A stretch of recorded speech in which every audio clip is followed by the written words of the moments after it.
Hi guys, welcome to Miss Kitchen's Reads, a YouTube channel where I read to you from the finest books that are in the public domain, which means they are no longer under copyright.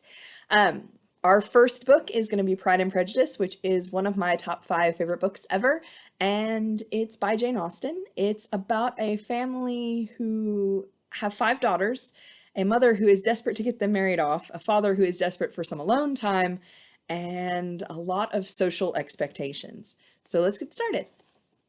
Chapter 1. It is a truth universally acknowledged that a single man in possession of a good fortune must be in want of a wife. However little known the feelings or views of such a man may be on his first entering a neighborhood, this truth is so well fixed in the minds of the surrounding families that he is considered as the rightful property of some one or other of their daughters. "My dear Mr. Bennet," said his lady to him one day, "have you heard that Netherfield Park is let at last?" Mr. Bennet replied that he had not. "But it is," returned she, "for Mrs. Long has just been here, and she told me all about it." Mr. Bennet made no answer. "Do not you want to know who has taken it?" cried his wife impatiently. "You want to tell me, and I have no objection to hearing it." This was invitation enough.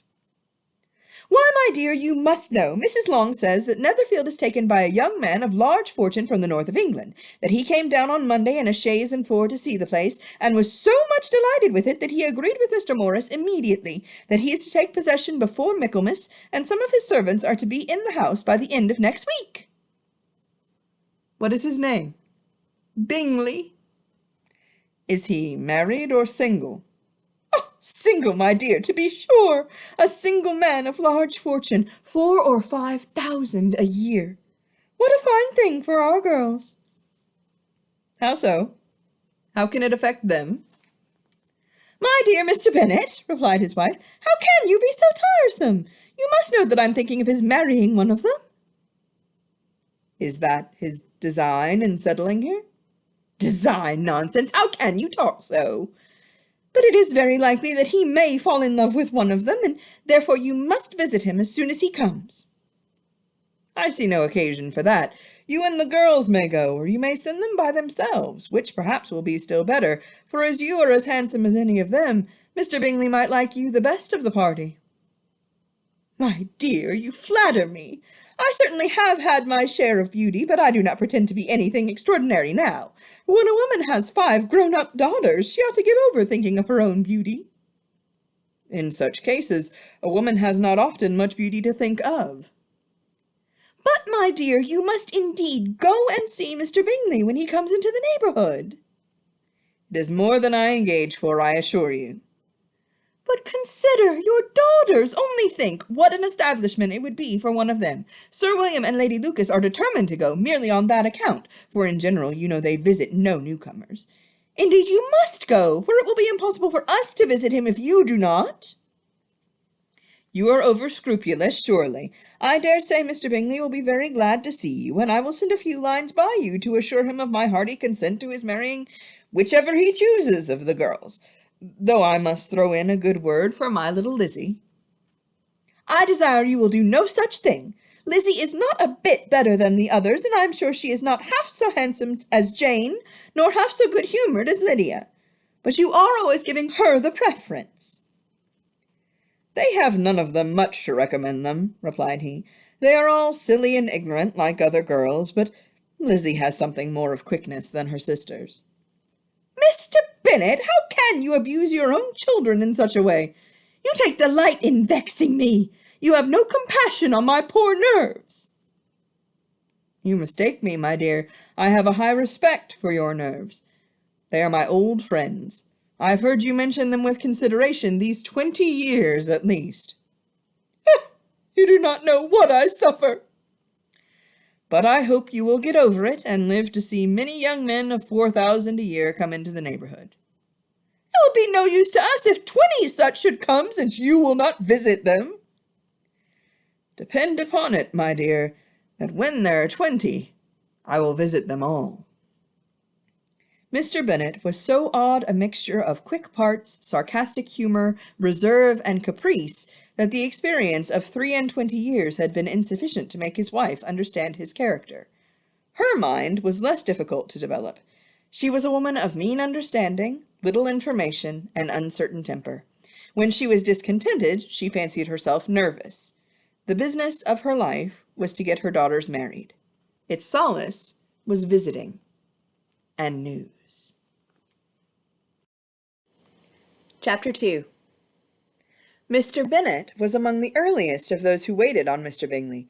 He had always intended to visit him, though to the last always assuring his wife that he should not go, and till the evening after the visit was paid, she had no knowledge of it.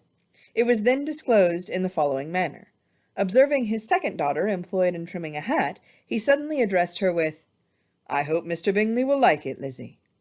"We are not in a way to know what Mr. Bingley likes," said her mother resentfully, "since we are not to visit." "But you forget, mamma," said Elizabeth, "that we shall meet him at the assemblies, and that Mrs. Long has promised to introduce him." "I do not believe Mrs. Long will do any such thing. She has 2 nieces of her own. She is a selfish, hypocritical woman, and I have no opinion of her." "No more have I," said Mr. Bennet, "and I am glad to find that you do not depend on her serving you." Mrs. Bennet deigned not to make any reply, but, unable to contain herself, began scolding one of her daughters. "Don't keep coughing so, Kitty, for heaven's sake! Have a little compassion on my nerves, you tear them to pieces!" "Kitty has no discretion in her coughs," said her father. "She times them ill." "I do not cough for my own amusement," replied Kitty fretfully. "When is your next ball to be, Lizzie?" "Tomorrow fortnight." "Aye, so it is," cried her mother, "and Mrs. Long does not come back till the day before, so it will be impossible for her to introduce him, for she will not know him herself." "Then, my dear, you may have the advantage of your friend, and introduce Mr. Bingley to her." "Impossible, Mr. Bennet, impossible, when I am not acquainted with him myself. How can you be so teasing?" "I honour your circumspection. A fortnight's acquaintance is certainly very little. One cannot know what a man really is by the end of a fortnight. But if we do not venture, somebody else will.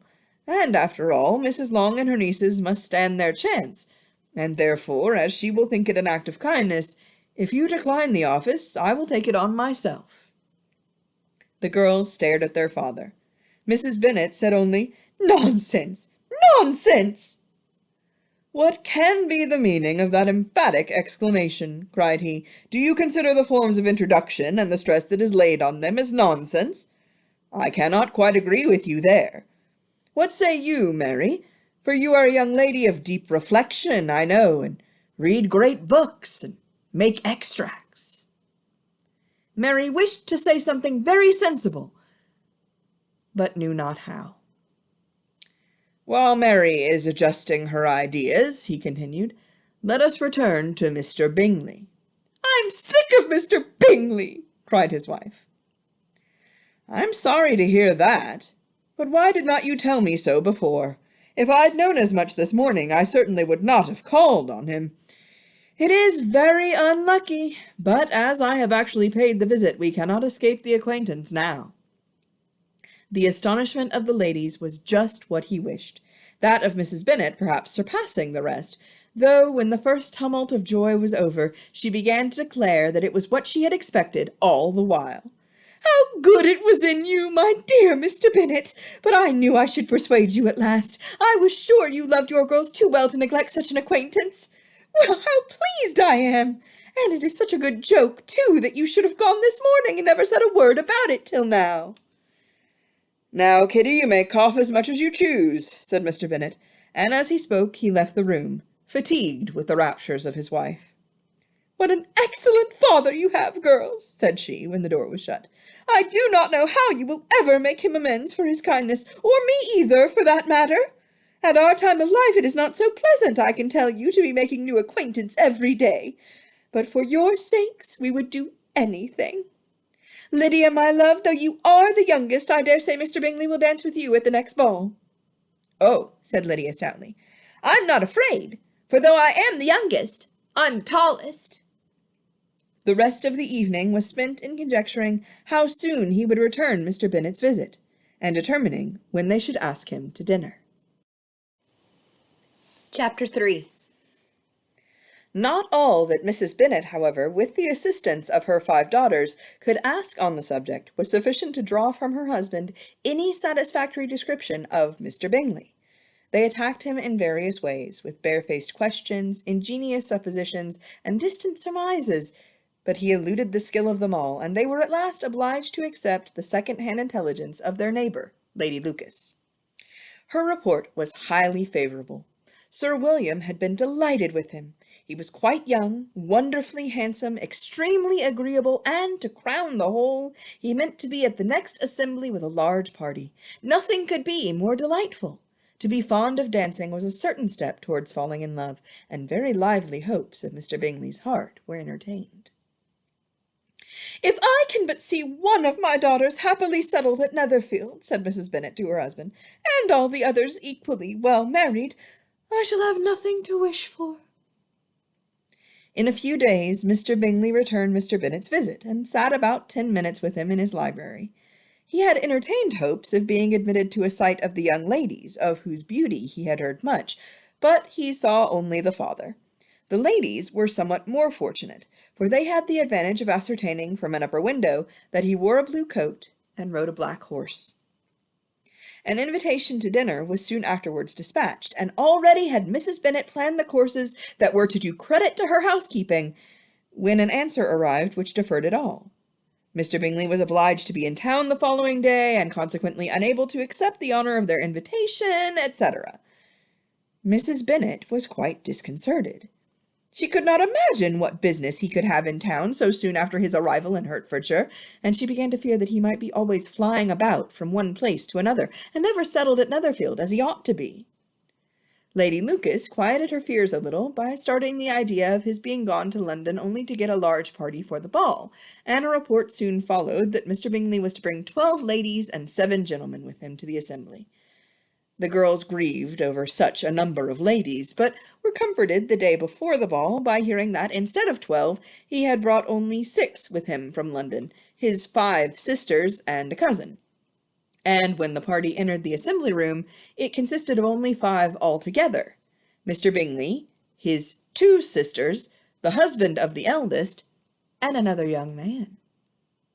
Mr. Bingley was good-looking and gentlemanlike. He had a pleasant countenance and easy, unaffected manners. His sisters were fine women with an air of decided fashion. His brother-in-law, Mr. Hurst, merely looked the gentleman, but his friend, Mr. Darcy, soon drew the attention of the room by his fine tall person, handsome features, noble mien, and the report, which was in general circulation within 5 minutes after his entrance, of his having 10,000 a year. The gentlemen pronounced him to be a fine figure of a man. The ladies declared he was much handsomer than Mr. Bingley, and he was looked at with great admiration for about half the evening, till his manners gave a disgust which turned the tide of his popularity. For he was discovered to be proud, to be above his company and above being pleased, and not all his large estate in Derbyshire could then save him from having a most forbidding, disagreeable countenance, and being unworthy to be compared with his friend. Mr. Bingley had soon made himself acquainted with all the principal people in the room. He was lively and unreserved, danced every dance, was angry that the ball closed so early, and talked of giving one himself at Netherfield. Such amiable qualities must speak for themselves. What a contrast between him and his friend! Mr. Darcy danced only once with Mrs. Hurst and once with Miss Bingley, declined being introduced to any other lady, and spent the rest of the evening in walking about the room, speaking occasionally to one of his own party. His character was decided. He was the proudest, most disagreeable man in the world, and everybody hoped that he would never come there again. Amongst the most violent against him was Mrs. Bennet, whose dislike of his general behaviour was sharpened into particular resentment by his having slighted one of her daughters. Elizabeth Bennet had been obliged, by the scarcity of gentlemen, to sit down for 2 dances, and during part of that time Mr. Darcy had been standing near enough for her to overhear a conversation between him and Mr. Bingley, who came from the dance for a few minutes to press his friend to join it. "Come, Darcy," said he, "I must have you dance. I hate to see you standing about by yourself in this stupid manner. You had much better dance." "I certainly shall not. You know how I detest it unless I am particularly acquainted with my partner. At such an assembly as this, it would be insupportable. Your sisters are engaged, and there is not another woman in the room whom it would not be a punishment to me to stand up with." "I would not be so fastidious as you are," cried Bingley, "for a kingdom. Upon my honour, I never met with so many pleasant girls in my life as I have this evening, and there are several of them you see uncommonly pretty." "You are dancing with the only handsome girl in the room," said Mr. Darcy, looking at the eldest Miss Bennet. "Oh, she is the most beautiful creature I ever beheld. But there is one of her sisters sitting down just behind you, who is very pretty, and I dare say very agreeable. Do let me ask my partner to introduce you." "Which do you mean?" And turning round, he looked for a moment at Elizabeth, till, catching her eye, he withdrew his own, and coldly said, "She is tolerable, but not handsome enough to tempt me, and I am in no humour at present to give consequence to young ladies who are slighted by other men. You had better return to your partner and enjoy her smiles, for you are wasting your time with me." Mr. Bingley followed his advice. Mr. Darcy walked off, and Elizabeth remained with no very cordial feelings towards him. She told the story, however, with great spirit among her friends, for she had a lively, playful disposition, which delighted in anything ridiculous. The evening altogether passed off pleasantly to the whole family. Mrs. Bennet had seen her eldest daughter much admired by the Netherfield party. Mr. Bingley had danced with her twice, and she had been distinguished by his sisters. Jane was as much gratified by this as her mother could be, though in a quieter way. Elizabeth felt Jane's pleasure. Mary had heard herself mentioned to Miss Bingley as the most accomplished girl in the neighbourhood, and Catherine and Lydia had been fortunate enough to be never without partners, which was all that they had yet learnt to care for in a ball. They returned, therefore, in good spirits to Longbourn, the village where they lived and of which they were the principal inhabitants. They found Mr. Bennet still up. With a book he was regardless of time, and on the present occasion he had a good deal of curiosity as to the event of an evening which had raised such splendid expectations. He had rather hoped that all his wife's views on the stranger would be disappointed, but he soon found that he had a very different story to hear. "Oh, my dear Mr. Bennet," as she entered the room, "we have had a most delightful evening, a most excellent ball. I wish you had been there. Jane was so admired, nothing could be like it. Everybody said how well she looked, and Mr. Bingley thought her quite beautiful, and danced with her twice. Only think of that, my dear. He actually danced with her twice, and she was the only creature in the room who he asked a second time. First of all, he asked Miss Lucas. I was so vexed to see him stand up with her, but however, he did not admire her at all. Indeed, nobody can, you know.